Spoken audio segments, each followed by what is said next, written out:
से पवित्र वस्त्र पहन करके ही यज्ञ किया जाता है, ऐसे ये शरीर वस्त्र है, इसको तब तक पवित्र रखना है जब तक ये दाम्पत्य जीवन का संकल्प न बन जाए।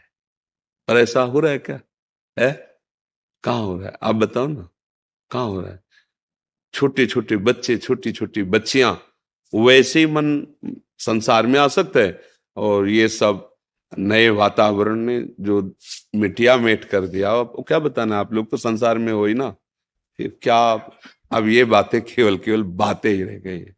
ये तो कहो कुछ आदमी होंगे जो ब्याह करवाते होंगे पंडित जी से, नहीं तो अब तो ऐसे ही उसमें लिखा लो, जज के सामने आए, कोर्ट में, और या भैया मंदिर में माला डाल लिया, छुआ के हो गया हो गया। मतलब क्या यार, समय आ गया है।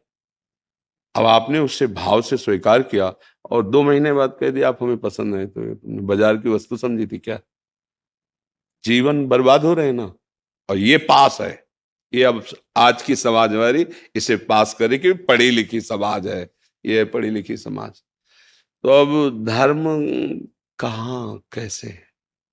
नैष्ठिक भावनाएं ही निष्ठापूर्ण नहीं रह गई हैं, कैसे? अब तो बस यही है कि इन किन प्रकार जैसे बने नाम जप करो, अपना कल्याण करो, और अपने जो सगे संबंधी उनके लिए नाम जप करो। वो जप करे, ऐसी भावना हम जप करके उनके लिए भी लाभ, कि तुम पुत्र हो, तुम पत्नी हो, तुम्हारी बुद्धि शुद्ध हो, तुम्हारे अंदर सद्भावनाएं आवे। बस यही हमारी शिक्षा, तो यही। पत्नी नाम जप करे, कहोगे नाम जप करो, नहीं करेगी तुम्हें गुस्सा आएगा, लड़ाई झगड़ा करो। आप नाम जप करो, आप उसका मंगल करो। तो हमारी समझ में अब तो ये बात आ रही कि ये बातें निर्वाह करना कैसे हो सकता है? आप हमें बताओ, अच्छा कैसे हो सकता है? अभी तो थोड़ा, अभी तो है थोड़ा, आगे जो आएगा वो लिखा है शास्त्रों में, नहीं माने को अनुजा तनुजा, बेटी बहन की सुरक्षा घर में ही नहीं होगी। असुरक्षित जीवन, पशुवत जीवन। भाई नाम जब, इसीलिए सबको चिल्ला के कहते हैं, जब हमसे कोई प्रश्न करता है तो हम इन विषयों पे भले बात करते हैं, नहीं हम सबसे ये कहते हैं, जो हो जहां हो जैसे हो, नाम जप करो, नाम जप करो। तुम जो भी हो ठीक हो जाओगे, नाम तुम्हारा मंगल कर देगा। क्योंकि हम जानते हैं कि ये छोड़ो, ये छोड़ो, ये छोड़ो, फिर नाम जप करो, नहीं कर पाओगे। जो कर रहे हो करो, नहीं छोड़ पा रहे हो मत छोड़ो, एक और डाल लो ना। जहां इतनी गंदगी जमा किए हो, एक डाल लो, राधा राधा राधा राधा राधा, वो तुम्हें आत्मबल मिलेगा।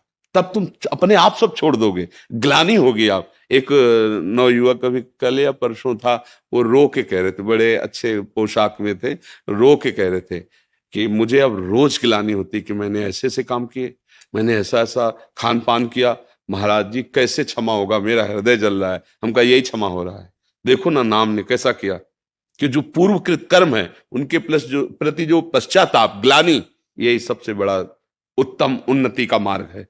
तो देखो, अब कहें आप ये छोड़ो, ये छोड़ो, आपको कैसे छोड़े? राधा राधा जपना शुरू करो, अब ये आपको पावर देगा, तो अपने आप सब छूटता चला जाएगा। फिर उसका जो परिणाम है वो भस्म हो जाएगा आपकी जलन से। यार कितना मैं नीच हूं, कैसा अधम हूं, ऐसा क्यों किया, ऐसा, हे भगवान क्षमा कर दो, कभी नहीं करेंगे, हो गया क्षमा। जो हृदय जलन होता है ना, वो शांत हो जाता है।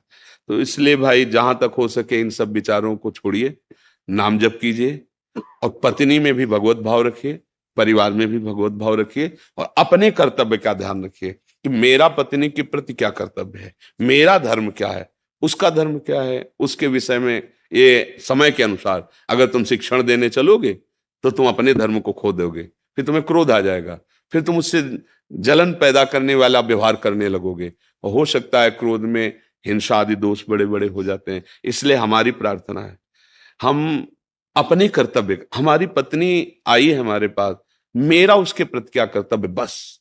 आप कभी दुखी नहीं हो सकते। वो जो करे, मालिक है ना, ईश्वर है ना, उसका मन ही उसको दंड देने लगेगा। शांत भाव से अगर वास्तविक सुख लेना है तो सिर्फ अपने कर्तव्य पर ध्यान देना है। ये पुत्र है, मेरा कर्तव्य इसके लिए क्या है, ये पिता है, मेरा कर्तव्य इसके लिए, उनका मेरे प्रति क्या व्यवहार है नहीं देखना। ये देखोगे तो कर्तव्य निर्वाह कर ही नहीं सकते, मेरी बात मान लेना। अगर मरीज का व्यवहार क्या है डॉक्टर के प्रति ये देखे ना, तो कभी वो डॉक्टर ही नहीं कर पाएगा। वो अपने कर्तव्य को देखता है, तो रो, चिल्ला, लात मार, हाथ मार, बांध इसके हाथ पैर, और ऑपरेशन करता है, इंजेक्शन लगा देता है। बस अपने को ये समझना है जैसे पागल खाने में हो ना, और डॉक्टरी करनी हो, तो कहीं से भी थप्पड़ पड़ सकता है, कहीं से भी गाली मिल सकती है, पर वो पागल है, उन्हें में सुधारना है। ऐसे चलना होगा भैया, कलयुग है। आपका जो स्वभाव स्वरूप आएगा वो तुम्हारे अनुकूल नहीं आएगा, तुमको देखना है अपने कर्तव्य को। अगर ऐसे चलोगे तो ठीक हो जाएगा। क्यों, इसमें कोई तर्क है? अच्छा।